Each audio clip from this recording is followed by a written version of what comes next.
So there is a new amazing article that was just like nectar to me reading. It was by Gabriel De Benedetti from New York Magazine, and it's all about a fundraiser thrown by big Democratic, traditionally, donors. And the question was, who are they most afraid of? And the answer, Elizabeth Warren.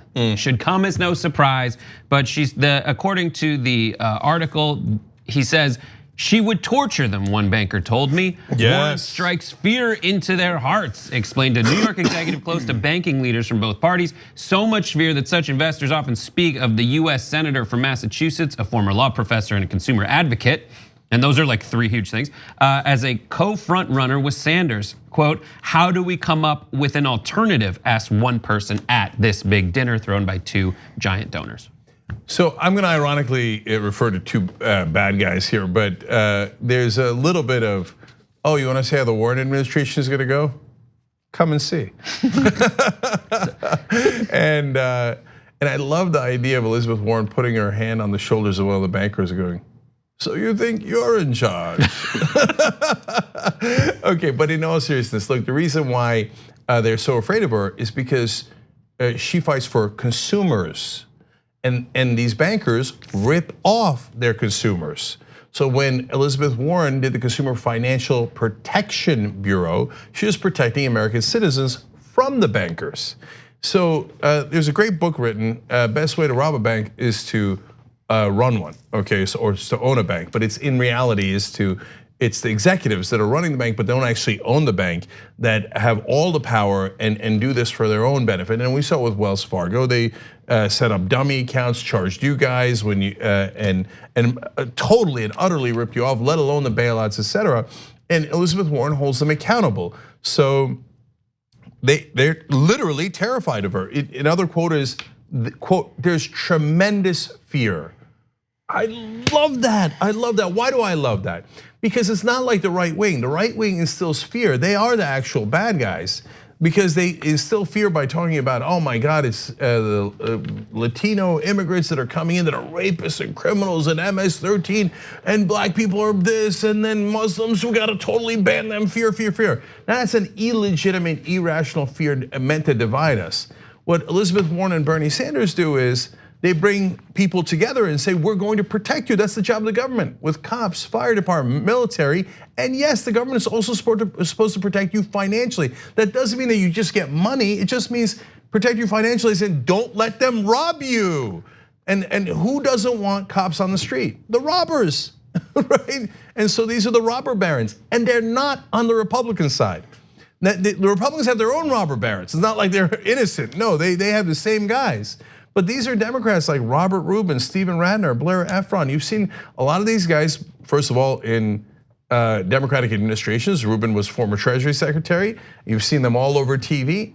And even to this late date, I'm a little naive. I always thought like they're socially liberal, they're economically conservative because subconsciously it's like, oh my God, they're gonna, extra taxes, I don't want extra taxes, I want my taxes cut like the Republicans do. But I care about gay people's rights, black people's rights, etc. No, I'm naive. No, it's not subconscious. It's totally conscious. Here's a story of how they all got together and they're like, let's make sure that Elizabeth Warren doesn't stop us from ripping people off. It's super conscious. The next time you wonder if there's such things as smoke-filled rooms and people conspiring to control our government from their own point of view while screwing everyone else over, just refer back to this article again, or this story about what's happening. It's blatant, it's gotten to the point now that it doesn't matter if they've been exposed or someone's telling them about it. None of the people in this room said, hey, you guys, make sure that none of this gets out. Make sure we don't talk about this openly. Remember, there's gonna be quiet. We're gonna keep this on the down. No, it's not done like that. They don't care anymore because they're in control. Hey, catch me all you want. I'm gonna get what I want because I control who controls the government in a way. Actually, I'm in control of the government. I can do it and I can be free about saying it now. So the question- Can I just say, sorry, to add on to JR's point. In a lot of ways, it's literal because Robert Rubin originally worked at Goldman Sachs. He was Treasury Secretary for Bill Clinton, and then he went to Citigroup. And one of his executives that reported into Robert Rubin at Citigroup literally handed Obama a list of his cabinet officials. Now this is before Obama took office. But they said to him, okay, here is your cabinet. Everyone on that list except one person became Obama's cabinet. Now, you think that's a coincidence? Like, oh, well, I was thinking of the same exact guys as Citigroup's list, and look at that, the bankers gave me a list, and I wound up, what a coincidence, I had the same guys on my list. And if you don't know, the banks were Barack Obama's #1 donors in the 2008 elections. And afterwards, they get bailouts, they get out of jail free card, and they get to pick his cabinet. So now that they cannot control Elizabeth Warren and Bernie Sanders, they are livid. So on Bernie Sanders, they're like, his small dollar donation raising is phenomenal, and we don't know how to control it. God, that gives me life. And that's you guys, that's you guys. You're putting the fear of God on these bankers who've been ripping us off this whole entire time. And by the way, not every banker rips you off. You need banks, you need financial institutions. But these guys have ripped us off. That's why the Consumer Financial Protection Bureau, again, set up by Elizabeth Warren, she fought for it and she delivered because it became a reality. It brought back $12 billion. That was your money and she got it back for you. By the way, Obama in the beginning didn't want to do the Consumer Financial Protection Bureau. Elizabeth Warren played that politics so well that she cornered Obama into doing it, and we recovered $12 billion from the bad guys. Not all the bankers, but these particular bankers. And here they are again, trying to control the government. And back to Bernie Sanders for 1 second. They considered him, quote, too crazy to even imagine in the White House. Yeah. Oh, well, you better start imagining, because he's in the top 2. And they referred to Elizabeth Warren as less crazy. Democrats on Wall Street think, and way more competent, was the quote. So they're scared of that too. So the other question is like, who do they like, right? So the candidates who had long cultivated relationships with Wall Street, such as Cory Booker and Kirsten Gillibrand, were struggling to gain traction and had grown more hostile to finance as their party had too. So this is kind of the through line. You're absolutely right. Like when I was reading this, they are really freaked out that they don't have traction anymore, and that somehow some people have convinced folks that they can't go ahead and just reach for the phone and call these big donors and have their coffers filled. After all, look at what Hillary did. Hillary outraised Trump by $1 gajillion and still lost. So you need something. I would argue that and it's kind of bearing out in this, that the amount you spend, the amount you raise $27 as an average donation from regular people. Oh my God, regular people giving you money. You raise $27, there's a value add there. And it's proven, because who's proving it? All the other candidates. All the other candidates are like, oh my God, I have to say these following words.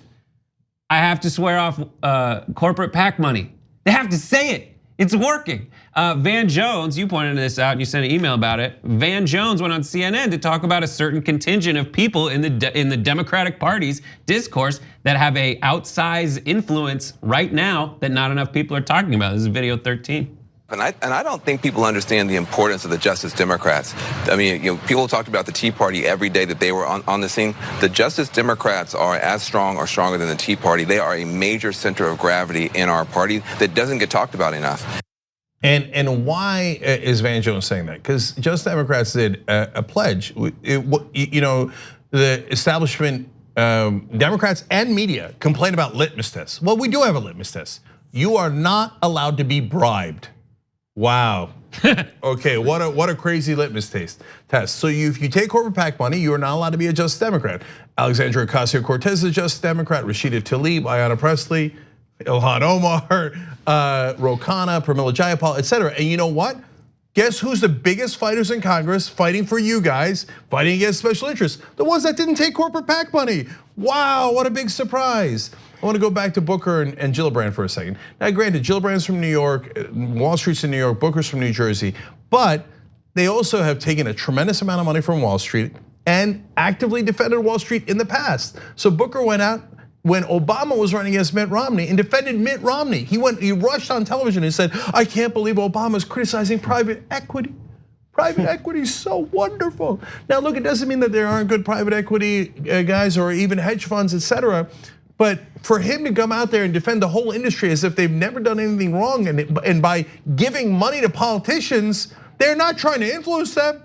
it's charity. Who believes that Wall Street is doing charity when they give cold hard cash to politicians? You'd have to be insane or on TV to believe that, okay? And so, but now Booker's like, oh, and you saw this if you've been watching the Young Turks. We told you different times he's gonna get caught, and the internet caught him. And they caught him with his hand in the cookie jar on the drug company donations, on the Wall Street donations. So now Booker says, okay, fine, I'm not taking corporate PAC money either. Now, by the way, he should be celebrated for that. So do I trust them fully as much as I trust Warren and Sanders, given his track record? Absolutely not, no.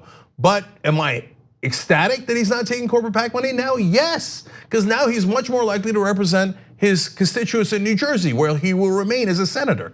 Okay, because he doesn't have any traction because of his track record. And so finally, well, two things actually. One is who they like the most out of all the candidates. We got to tell you that. The bankers are like, oh, if you give us this person, okay? But I want to tell you, if Elizabeth Warren and the Just Democrats and Bernie Sanders and all these guys who don't take big donor money scare the hell out of them, put the fear of God in them, tremendous fear, well, then you got to support Wolfpack.